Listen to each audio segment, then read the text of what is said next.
തിരുമാറ്റ സീരിയലിന്റെ പുതിയൊരു വിശേഷങ്ങളിലേക്ക് എല്ലാവർക്കും സ്വാഗതം. ബോധരഹിതനായിട്ട് വീണ മുത്തശ്ശനെ എല്ലാവരും കൂടി ചേർന്നിട്ട് ഒരു സ്ഥലത്ത് കിടത്തുകയാണ് കേട്ടോ. അങ്ങനെ കിടക്കുന്ന മുത്തശ്ശിന്റെ അരികിൽ ഇരുന്നു കൊണ്ട് മുത്തശ്ശി സങ്കടപ്പെട്ടുകൊണ്ടിരിക്കുമ്പോൾ ആദർശ് അങ്ങോട്ടേക്ക് വന്നിട്ട് പറയുന്നുണ്ട്, മുത്തശ്ശി സങ്കടപ്പെടേണ്ട, മുത്തശ്ശിനൊന്നും ഉണ്ടാവില്ല, ഡോക്ടർ ഉടനെ എത്തും എന്ന് പറഞ്ഞ് സമാധാനിപ്പിക്കുകയാണേ. തുടർന്ന് ആദർശിന്റെ അടുത്ത് ദേവയാനി ചോദിക്കുന്നുണ്ട്, എന്താ ആദർശ് ഇത്, എന്താടാ അച്ഛനെ ഈ സമയത്ത് ഇങ്ങനെ സംഭവിക്കാനുള്ള കാരണം എന്ന് ചോദിക്കാനുണ്ട് ഭയങ്കര സങ്കടത്തോട് കൂടിയിട്ട്. ഇത് കേട്ട ആദർശ്, എല്ലാവരും സമാധാനിപ്പിക്കേണ്ട, അമ്മ തന്നെ ഇങ്ങനെ സങ്കടപ്പെട്ടാൽ എങ്ങനെയാ. തുടർന്ന് അനാമികയുടെ അമ്മ അച്ഛൻ്റെ അടുത്ത് പറയുന്നുണ്ട് കേട്ടോ, എന്തായിരിക്കും ഈ സമയത്ത് തന്നെ ഇങ്ങനെ സംഭവിച്ചത്, ഇനി ഇതിന്റെ പേരിൽ കല്യാണം എങ്ങാനും വേണ്ടാന്ന് വെക്കൂ എന്നുള്ള കാര്യത്തെക്കുറിച്ച്. ഇത് കേട്ട അനാമികയുടെ അച്ഛൻ വെറുതെ വായത്തൊന്നും ഓരോന്ന് വിളിച്ചു പറയല്ലേ, അങ്ങനെയൊന്നും ഒരിക്കലും സംഭവിക്കാൻ വേണ്ടി പോകുന്നില്ല. ഇതെല്ലാം കേട്ടിട്ട് അനാമിക ആകെ വിഷമിച്ച് നിൽക്കുകയാണ് കേട്ടോ. അനാമികയ്ക്ക് അരികിലേക്ക് അനി ചെന്നിട്ട് കൈയൊക്കെ ഇങ്ങനെ പിടിക്കുന്നുണ്ട്. അത് കണ്ട് ജലജ മനസ്സിൽ വിചാരിക്കുന്നത്, ഇപ്പം തന്നെ ലേറ്റായി, എന്തായാലും ഡ്രാമ ഡോക്ടർ എത്തുന്നതിന് മുമ്പായിട്ട് തന്നെ സ്റ്റാർട്ട് ചെയ്യണം. അങ്ങനെ ജലജ അങ്ങ് ആരംഭിക്കുകയാണ് കേട്ടോ. അച്ഛന് രാവിലെ മുതൽ ഒരു കുഴപ്പമുണ്ടായിരുന്നില്ല, ആ ജ്യൂസ് കുടിച്ചതിന് ശേഷമാണ് അച്ഛനിപ്പോൾ ഇങ്ങനെ ആയത്. അയ്യോ എനിക്കൊന്നും മനസ്സിലാവുന്നില്ലല്ലോ എന്നൊക്കെ പറയുമ്പോൾ മുത്തശ്ശി ചോദിക്കുന്നുണ്ട്, എന്താ നീ പറയുന്നത്, ജ്യൂസ് കുടിച്ചതുകൊണ്ടോ? ഞാൻ ചുമ്മാ ഓരോന്ന് പറയല്ല അമ്മേ, അമ്മ തന്നെ ഒന്ന് ആലോചിച്ച് നോക്ക്, ആ ജ്യൂസ് കുടിക്കുന്നത് വരെ അച്ഛന് എന്തെങ്കിലും ഒരു കുഴപ്പമുണ്ടായിരുന്നോ? അത് കുടിച്ചതിന് ശേഷമല്ലേ അച്ഛൻ മയങ്ങി വീണത്. ഇത് കേൾക്കുമ്പോൾ കനക ആകെ ഞെട്ടിത്തരിക്കുന്നുണ്ട് കേട്ടോ. എന്താ കനക മേഡം ഒന്നും മിണ്ടാതിരിക്കുന്നത്, ആ ജ്യൂസിനകത്ത് എന്താ കലക്കിയിരിക്കുന്നത്?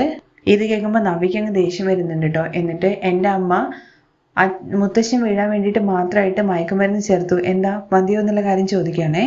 ഇത് കേൾക്കുമ്പോൾ ദേവയാനി ചോദിക്കുന്നുണ്ട്, നവ്യെ നിനക്ക് എവിടെ എന്താ പറയേണ്ടതെന്നുള്ള കാര്യം ഈ സമയത്ത് എന്നുള്ള കാര്യം നിനക്ക് അറിയില്ലെന്ന് ചോദിക്കുമ്പോൾ, എൻ്റെ അമ്മായിമ്മ എല്ലാം അറിഞ്ഞിട്ടാണ് സംസാരിക്കുന്നതെന്ന് ചോദിക്കുകയാണെ തിരിച്ച്. ആരാണ് എന്താണെന്നുള്ള കാര്യം പോലും അറിയാതെ മറ്റുള്ളവരെ കുറ്റപ്പെടുത്തി സംസാരിക്കുന്നത് കണ്ടില്ലേ.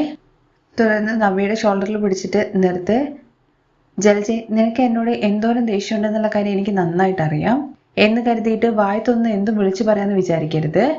ഞാൻ എല്ലാവർക്കും കൂടിയല്ലേ ജ്യൂസ് കലക്കി കൊടുത്തത്, അല്ലാതെ ഒരാൾക്ക് മാത്രമല്ലല്ലോ, എന്നിട്ട് ആർക്കും ഒരു കുഴപ്പമില്ലല്ലോ. ഇത് കേട്ട ജലജ, നിങ്ങൾ എന്തൊക്കെയോ പറയുന്നു, അതൊക്കെ ഞങ്ങൾ വിശ്വസിക്കുകയല്ലാതെ വേറെന്ത് വഴിയുള്ളത്. എന്ത് ചെയ്യാനാ, അന്ന് അമ്പലത്തിൽ പോയിട്ട് പരിഹാരങ്ങളൊക്കെ ചെയ്യാന്നുള്ള കാര്യം വെച്ച സമയത്ത് ഓരോരോ ദുശകനങ്ങളായിട്ട് വന്നുകൊണ്ടിരുന്നു. എന്തൊക്കെയോ ഇന്നിപ്പോൾ അച്ഛന് ഈ ഒരു അവസ്ഥ വന്നു, നടക്കാൻ വേണ്ടി പോകുന്ന പ്രധാനപ്പെട്ട കാര്യം മുടങ്ങുകയും ചെയ്തു. ഇങ്ങനെ ഓരോരോ തടസ്സങ്ങളായിട്ട് വന്നുകൊണ്ടിരിക്കുകയാണ്. ഇതിനൊക്കെ നിങ്ങൾക്കൊക്കെ എന്താ പറയാനുള്ളത്? ഈ വീട്ടിലെ എത്ര പ്രധാനപ്പെട്ട ആളാണ് അച്ഛൻ എന്നുള്ള കാര്യം എല്ലാവർക്കും അറിയാം. അതുകൊണ്ട് തന്നെ ഇത്രയും നാൾ നടന്നതൊന്നും വലിയൊരു കാര്യമല്ല. പക്ഷേ ഇപ്പോൾ അച്ഛന് സംഭവിച്ചത് നിങ്ങളെല്ലാവരും സാധാരണ പോലെ എടുക്കുകയാണെന്നുണ്ടെങ്കിൽ എനിക്ക് അങ്ങനെ ഒരിക്കലും ചെയ്യാൻ വേണ്ടി പറ്റില്ല. ഇങ്ങനെയൊക്കെ ജലജ പറയുന്നത് കേൾക്കുമ്പോൾ അനിക്ക് ഭയങ്കരമായിട്ട് സങ്കടം വരികയാണ് കേട്ടോ. അനി നേരെ അച്ഛൻ്റെ അമ്മേൻ്റെ അരികിലേക്ക് ചെന്നിട്ട് ജാനകിയുടെ അടുത്ത് പറയുന്നുണ്ട്, അമ്മേ ഈ കല്യാണം നമുക്ക് നീട്ടി വെച്ചാലോ എന്നുള്ള കാര്യത്തെക്കുറിച്ച്.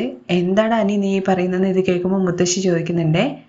അതെ മുത്തശ്ശി, ഞാൻ കാരണമാണ് മുത്തശ്ശിന് ഇങ്ങനെയൊക്കെ സംഭവിച്ചെന്നുള്ള കാര്യം ചെറിയമ്മ പറഞ്ഞതുപോലെ ആണ് എന്നുണ്ടെങ്കിൽ അതിൽ എനിക്കൊരിക്കലും സന്തോഷിക്കാൻ വേണ്ടി കഴിയില്ല.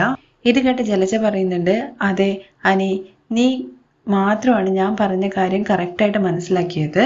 ഇത് കേട്ട മുത്തശ്ശി ചോദിക്കുന്നുണ്ട്, എന്തൊക്കെ ജലജ നീ ഈ പറയുന്നത്, ഒരു നല്ല കാര്യം നടക്കുന്ന സമയത്ത് 1000 തടസ്സങ്ങൾ വരും, അത് വെച്ചിട്ട് ഒരു നല്ല കാര്യം നടക്കാൻ വേണ്ടി പോകുമ്പോൾ അത് വേണ്ട എന്ന് വെക്കാൻ നിനക്ക് എങ്ങനെയാ പറയാൻ തോന്നുന്നത്, വേണ്ടെന്ന് വെക്കാൻ നിനക്ക് എങ്ങനെയാ പറയാൻ വേണ്ടി തോന്നുന്നത്?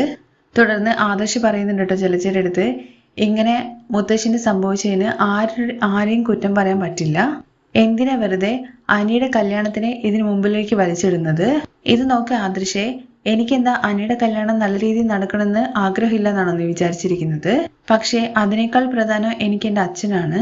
അതുകൊണ്ടാണ് എൻ്റെ മനസ്സ് തോന്നിയത് ഞാൻ പറഞ്ഞത്. അത് നിങ്ങൾക്ക് തെറ്റായി തോന്നിക്കഴിഞ്ഞാൽ എനിക്ക് എന്ത് ചെയ്യാൻ വേണ്ടി പറ്റും? എനിക്ക് തോന്നുന്നതെല്ലാം ഞാൻ പറയുക തന്നെ ചെയ്യും. തുടർന്ന് അനി പറയുന്നുണ്ട്, എല്ലാവരും കേൾക്കാൻ വേണ്ടിയിട്ട് ഞാൻ പറയാണ്, ഇപ്പം എനിക്ക് മുത്തശ്ശിൻ്റെ ജീവനാണ് പ്രധാനം, അതിനു വേണ്ടിയിട്ട് ഞാൻ ഈ കല്യാണം നിന്ന് പിന്മാറാണ് എന്നുള്ള കാര്യം. ആരും ഇതിൻ്റെ പേരിൽ സങ്കടപ്പെടണ്ട. ഇപ്പോൾ ഈ കല്യാണം മാറ്റിവെക്കുന്നത് നല്ലതെന്ന് എൻ്റെ മനസ്സ് പറയുന്നു. തുടർന്ന് ജാനകിയും പറയുന്നുണ്ട്, അതെ അമ്മേ, എനിക്കും അനി പറയുന്നത് ശരിയായിട്ട് തന്നെയാണ് തോന്നുന്നത്. ഇത് കേൾക്കുമ്പോൾ മുത്തശ്ശി ചോദിക്കുന്നുണ്ട്, നീ എന്തൊക്കെയാ ജാനകി പറയുന്നത് എന്നുള്ള കാര്യം? അതെ അമ്മേ, എനിക്കെന്തോ ഭയങ്കര പേടി തോന്നുന്നുണ്ട്. ഇപ്പൊ നടക്കുന്ന കാര്യങ്ങളൊക്കെ വെച്ച് നോക്കുമ്പോൾ ഇതാണ് ശരിയെന്നാണ് തോന്നുന്നത്. എന്തെങ്കിലും വലിയ ആപത്ത് സംഭവിക്കുമോ എന്നുള്ളൊരു പേടിയുണ്ട് എനിക്ക്. തുടർന്ന് അനിയുടെ അച്ഛനും പറയുന്നുണ്ട്, അതെ, അനിയുടെ കല്യാണം കൊണ്ട് അച്ഛന് ഒന്നും സംഭവിക്കാൻ വേണ്ടി പാടില്ല. അതുകൊണ്ട് ഈ കല്യാണം മാറ്റി വെക്കുന്നതാണ് നല്ലതെന്നാണ് തോന്നുന്നത്. ഇതെല്ലാം കേട്ടിട്ട് സങ്കടത്തോട് കൂടിയിട്ട് അനാമിക ചെന്നിട്ട് അനിയുടെ അടുത്ത് ചോദിക്കുന്നുണ്ട്, എന്താ അനി നീ ഇങ്ങനെയൊക്കെ പറയുന്നത് എന്നുള്ള കാര്യം. സോറി അനാമിക എന്നാണ് കേട്ടോ തിരിച്ച് അനി മറുപടി നൽകുന്നത്. ഇതെല്ലാം കേട്ടിട്ട് നയനയ്ക്ക് മിണ്ടാതിരിക്കാൻ വേണ്ടി പറ്റുന്നില്ല കേട്ടോ. നിങ്ങളുടെ പ്രശ്നം എന്താണ്? ആദ്യം പറഞ്ഞു എന്റെ അമ്മ കാരണമാണ് ഇങ്ങനെ സംഭവിച്ചതെന്നുള്ള കാര്യം, ഇപ്പൊ പറയുന്നു കല്യാണം കാരണമാണെന്ന്. ഇങ്ങനെ മാറ്റി മാറ്റി സംസാരിക്കുന്നതിന്റെ അർത്ഥം എന്താ? ഇതുവരെ ഞാൻ വ്യക്തമായിട്ട് പറഞ്ഞില്ല. എന്തായാലും ഇപ്പൊ ഞാൻ പറയാണ്, നിന്റെ അമ്മ കൊടുത്ത ജ്യൂസ് കാരനാണ് അച്ഛനിപ്പൊ ഇങ്ങനെ സംഭവിച്ചത്. ഡോക്ടർ വന്നിട്ട് ചെക്ക് ചെയ്യുന്ന സമയത്ത് നിങ്ങൾക്ക് എല്ലാവർക്കും മനസ്സിലാകും. നിങ്ങൾ എന്താ ഈ പറയുന്നതെന്ന് കനക ചോദിക്കുന്ന സമയത്ത് ഞാൻ പറയുന്നത് സത്യം തന്നെയാണെന്ന് ജലജ പറയണേ. ഇത് കേൾക്കുമ്പോൾ ആദർശ് അങ്ങ് ദേഷ്യം വരികയും എല്ലാവരും ഒന്ന് മിണ്ടാതിരിക്കോ, ഇപ്പൊ ഡോക്ടർ എത്തുന്നല്ലേ പറഞ്ഞത്, പിന്നെ എന്തിനാ ഓരോരുത്തരായിട്ട് വെറുതെ അങ്ങോട്ടും ഇങ്ങോട്ടും പറഞ്ഞ് തർക്കിക്കുന്നത്? ഇത്രയും ആൾക്കാർ ജ്യൂസ് കുടിച്ചു, പിന്നെ മുത്തശ്ശി മാത്രം എങ്ങനെയാ തലകറങ്ങി വീഴുന്നത്? അതിനർത്ഥം ആ ജ്യൂസിനല്ല പ്രശ്നം എന്നുള്ള കാര്യമല്ലേ? അതല്ല ആദർശ എന്ന് പറയുമ്പോഴേക്കും ദേവയാനി പറയുന്നുണ്ട്, ജലജെ നീ ഒന്ന് നിർത്തുവോ? അച്ഛനിവിടെ സുഖമില്ലാണ്ട് കിടക്കുന്ന സമയത്ത് എന്തിനാണ് അനാവശ്യമായിട്ട് സംസാരിച്ചിട്ട് പ്രശ്നം വഷളാക്കുന്നത്? അതും നമ്മുടെ ബന്ധുമിത്രാദികളൊക്കെ വീട്ടിലേക്ക് വന്നിരിക്കുന്ന സമയത്ത് കുറച്ചുപോലും മര്യാദയില്ലാതെ വായത്തൊന്ന് വിളിച്ചു പറയുന്നത്. ആദർശെ നീ ആദ്യം ഡോക്ടർക്ക് ഫോൺ ചെയ്തിട്ട് എവിടെ എത്തി എന്നുള്ള കാര്യം അന്വേഷിക്കേ. അപ്പോഴേക്കും ഡോക്ടർ എത്തുന്നുണ്ട് കേട്ടോ. ആദർശ് പുറത്ത് ഓണം കേട്ടിട്ട് പോയിട്ട് ഡോക്ടറെ കൂട്ടിയിട്ട് വരികയാണ്. അപ്പോഴേക്കും ജലജ അഭിനയിക്കാൻ തുടങ്ങി ഡോക്ടർ മുമ്പിലും. വരൂ ഡോക്ടർ, എൻ്റെ അച്ഛൻ എന്ത് സംഭവിച്ചു എന്നുള്ള കാര്യം നോക്ക്, പെട്ടെന്ന് നോക്ക് ഡോക്ടർ പ്ലീസ് എന്നൊക്കെ പറയാണ് കേട്ടോ. ഞാൻ നോക്കാം എന്ന് പറഞ്ഞിട്ട് ജലജയെ അങ്ങ് മാറ്റി നിർത്താനുണ്ട് ഡോക്ടർ. അങ്ങനെ ഡോക്ടർ ചെക്ക് ചെയ്തിട്ട് പറയുന്നുണ്ട്, BP നന്നായിട്ട് ലോ ആയിട്ടുണ്ട്. എന്തായാലും നിങ്ങൾ കൃത്യസമയത്ത് ഇൻഫോം ചെയ്തിട്ടില്ലായിരുന്നെങ്കിൽ ക്രിട്ടിക്കൽ സിറ്റുവേഷനിലേക്ക് പോയേനെ. ഞാനൊരു ഇഞ്ചക്ഷൻ കൊടുക്കാം, അതോട് കൂടിയിട്ട് റെഡി ആവുമെന്ന് പറയാണേ. അങ്ങനെ ഡോക്ടർ ഇഞ്ചക്ഷനൊക്കെ വെക്കാണ് കേട്ടോ. അതിനിടയ്ക്ക് എല്ലാവരും മിണ്ടാതിരിക്കുകയാണല്ലോ. അപ്പോൾ ജലജ മനസ്സിൽ വിചാരിക്കുന്നത്, എല്ലാവരും മിണ്ടാതിരിക്കുകയാണല്ലോ, എന്തെങ്കിലും ചെയ്തിട്ടില്ലെങ്കിൽ ഈ കല്യാണം നടക്കാനുള്ള സാധ്യതയുണ്ട്. ഡ്രാമ സ്റ്റാർട്ട് ചെയ്യാന്ന് പറഞ്ഞിട്ട് കരണ പോലെ കാണിക്കുകയാണേ. ഡോക്ടർ അച്ഛൻ നല്ല സുഖത്തിൽ തന്നെയായിരുന്നു നിന്നിട്ടുണ്ടായിരുന്നത്. ആ പുടവകൾ കൈമാറുന്ന സമയത്താണ് അച്ഛന് അപശകുനമായിട്ട് ഇങ്ങനെയൊക്കെ സംഭവിച്ചത്. ഇത് കേൾക്കുമ്പോൾ മുത്തശ്ശി പറയുന്നുണ്ട്, ജലജെ നീ കുറച്ചു നേരം മിണ്ടാതിരിക്കുക എന്നുള്ള കാര്യം. അമ്മ എന്തിനാ എന്റെ വായ അടയ്ക്കാൻ വേണ്ടി ശ്രമിക്കുന്നത്? ഒരു നല്ല കാര്യം നടക്കുന്ന സമയത്ത് അച്ഛന് ഇങ്ങനെ സംഭവിച്ചു എന്നുള്ള കാര്യത്തെക്കുറിച്ച് ചിന്തിക്കുന്നില്ലേ? അയ്യോ, ഏത് സമയത്താണോ അച്ഛന് ജ്യൂസ് കുടിക്കാൻ വേണ്ടി തോന്നിയത് അപ്പം മുതലാണ് അങ്ങനെ ആയത്. ഇത് കേൾക്കുമ്പോൾ ഡോക്ടർ പറയുന്നുണ്ട്, എക്സ്ക്യൂസ് മീ, എല്ലാവരും ഒന്ന് സമാധാനമായിട്ടിരിക്കെ. ഇങ്ങനത്തെ പേഷ്യൻസിന് BP കൂടുന്നത് സാധാരണയായിട്ടുള്ള കാര്യം തന്നെയാണ്. പക്ഷേ ഇവരുടെ കാര്യത്തിൽ BP കുറഞ്ഞു. അതുകൊണ്ട് ചില ടാബ്ലറ്റ്സ് ഒക്കെ ഞാൻ മാറ്റിത്തരാം. ഞാൻ കൊടുത്തിരിക്കുന്ന ടാബ്ലറ്റ്സ് എല്ലാം ബോഡി നന്നായിട്ട് റിയാക്ട് ചെയ്യുന്നുണ്ട്. അതുകൊണ്ട് തന്നെ ആ ടാബ്ലറ്റ്സ് ഒക്കെ നിങ്ങൾ കണ്ടിന്യൂ ചെയ്തോളൂ. വേറെ പക്ഷം നോക്കുമ്പോൾ വേറെ കുഴപ്പമൊന്നുമില്ല, ആള് നല്ല ഹെൽത്തിയാണ്. തുടർന്ന് ജാനകി ചോദിക്കുന്നുണ്ട്, ചോദിക്കുന്നതുകൊണ്ടൊന്നും തോന്നരുത്, അച്ഛന് വേറെ കുഴപ്പമൊന്നുമില്ലല്ലോ? എന്താണെങ്കിലും ഓപ്പണായിട്ട് പറയൂ ഡോക്ടർ. ഇല്ലെങ്കിൽ ഞങ്ങൾ കല്യാണം കുറച്ച് നാളത്തേക്ക് മാറ്റി വെക്കാം. നിങ്ങൾ ഭയപ്പെടുന്നത് പോലെ ഒരു പ്രശ്നവുമില്ല. എന്തെങ്കിലും ഉണ്ടെങ്കിൽ ഞാൻ തന്നെ പറയില്ലേ.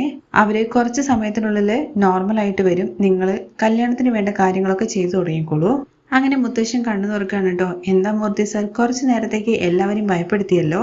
എണീറ്റിരിക്കാൻ വേണ്ടി ഡോക്ടർ പറയുന്നുണ്ട്. അത് കഴിഞ്ഞ് ചോദിക്കുന്നുണ്ട്, ആവശ്യമില്ലാതെ എന്തെങ്കിലും ആലോചിച്ച് ടെൻഷൻ അടിച്ചോ എന്നുള്ള കാര്യം ചോദിക്കുമ്പോൾ, ഇല്ല, ഞാൻ സന്തോഷമായിട്ട് തന്നെയാണ് ഇരുന്നത്. അതും എല്ലാവരും എന്നെ പ്രത്യേകിച്ച് പരിഗണിക്കുന്ന സമയത്ത് എനിക്ക് എന്ത് സങ്കടമാണ്. അതും എൻ്റെ നയനമോള് എന്നെ നന്നായിട്ട് നോക്കുന്നുണ്ട്. അവളുള്ളപ്പോൾ എനിക്ക് ഒരു പ്രശ്നവും വരില്ല. എനിക്ക് എപ്പോ എന്ത് വേണമെന്ന് എല്ലാ കാര്യവും പ്രത്യേകമായിട്ട് ശ്രദ്ധിക്കുന്നുണ്ട് അവള്. കണ്ടല്ലോ ഇവരെത്ര നോർമലായിട്ട് സംസാരിക്കുന്നത്. അങ്ങനത്തെ ആൾക്ക് വേണ്ടിയിട്ട് നിങ്ങൾ കല്യാണം മാറ്റിവെക്കേണ്ട എന്ത് കാര്യമുള്ളത്? ഇങ്ങനത്തെ ഫംഗ്ഷനിലൊക്കെ ഇവര് പങ്കെടുക്കുന്നത് ഇവരുടെ ഹെൽത്തിന് ഒരുപാട് നല്ലതാണ്. തുടർന്ന് മുത്തശ്ശൻ ചോദിക്കുന്നുണ്ട് മുത്തശ്ശീൻ്റെ അടുത്ത്, എന്തിനാണ് ഇതിനിടയിൽ കല്യാണം മാറ്റിവെക്കുന്ന കാര്യത്തെക്കുറിച്ച് ചിന്തിച്ചത്? എനിക്ക് ഒരു കുഴപ്പമില്ല. വെറുതെ കണ്ടതിനെ കുറിച്ച് ഓർക്കാതെ കല്യാണത്തിന്റെ കാര്യങ്ങളൊക്കെ ചെയ്യാൻ നോക്ക്. നമ്മൾ നിശ്ചയിച്ച തീയതിയിൽ നിശ്ചയിച്ച മുഹൂർത്തത്തിൽ തന്നെ ഈ കല്യാണം നടക്കും. കണ്ടല്ലോ, മൂർത്തി സാർ തന്നെ സംസാരിച്ചു ഇതിനെക്കുറിച്ച്. അതുകൊണ്ട് എല്ലാവരും സന്തോഷമായിട്ട് കല്യാണത്തിന്റെ കാര്യങ്ങൾ നോക്കിക്കോളൂ. അപ്പോൾ ഓക്കെ സാർ, ഞാൻ ഇറങ്ങട്ടെ. കല്യാണത്തിന് ശേഷം നമുക്കൊരു മൈനർ സർജറിയും കൂടി നടത്താനുണ്ട്. അത് കഴിഞ്ഞ് നിങ്ങൾ പെർഫെക്റ്റ്ലി ഓൾറൈറ്റ് ആവുമെന്ന് പറയാണ്. അങ്ങനെ ഡോക്ടർ അവിടുന്ന് പോവാണ് കേട്ടോ. അങ്ങനെ ഡോക്ടർ പോയതിന് ശേഷം ജലജ നിർത്തുന്നില്ല കേട്ടോ. എന്തൊക്കെ ഡോക്ടർ പറഞ്ഞു കഴിഞ്ഞാലും എൻ്റെ മനസ്സ് വല്ലാതെ വേദനിക്കുന്നു എന്ന് പറയുമ്പോഴേക്കും ദേവയാനി ജലജ എന്ന് പറഞ്ഞ് വിളിക്കുകയാണ് കേട്ടോ. നിനക്കെന്താ ഒരു തവണ പറഞ്ഞു കഴിഞ്ഞാൽ മനസ്സിലാവില്ലേ? എന്തിനാ ആവശ്യമില്ലാതെ വീണ്ടും സംസാരിക്കുന്നത്? ഡോക്ടർ തന്നെ പറഞ്ഞത് കേട്ടതല്ലേ എല്ലാവരും. അതുകൊണ്ട് അച്ഛൻ ആഗ്രഹിച്ചതുപോലെ തന്നെ കുറിച്ച തീയതിയിൽ ഈ കല്യാണം നടക്കും. അതില് നിനക്ക് എന്തെങ്കിലും കുഴപ്പമുണ്ടോന്ന് ചോദിക്കുകയാണേ. ഇതില് എനിക്കെന്ത് പ്രശ്നം? എന്തോ നിങ്ങൾ സംസാരം കേട്ടായിരിക്കല്ലോ ഞാൻ ഈ കല്യാണം നിർത്തിവെക്കാൻ വേണ്ടിയിട്ടുള്ള രീതിയിൽ പറയുകയാണെന്ന്. എന്തിനാ എനിക്ക് ഈ കാര്യത്തിൽ ഇത്രയും ചിന്തിക്കേണ്ട കാര്യം എന്നൊക്കെ ജലജ പറഞ്ഞ് അഡ്ജസ്റ്റ് ചെയ്യുന്ന ആ രംഗത്തോട് കൂടിയിട്ടാണ് കേട്ടോ മറ്റൊരു എപ്പിസോഡിലെ രംഗം അവസാനിക്കുന്നത്.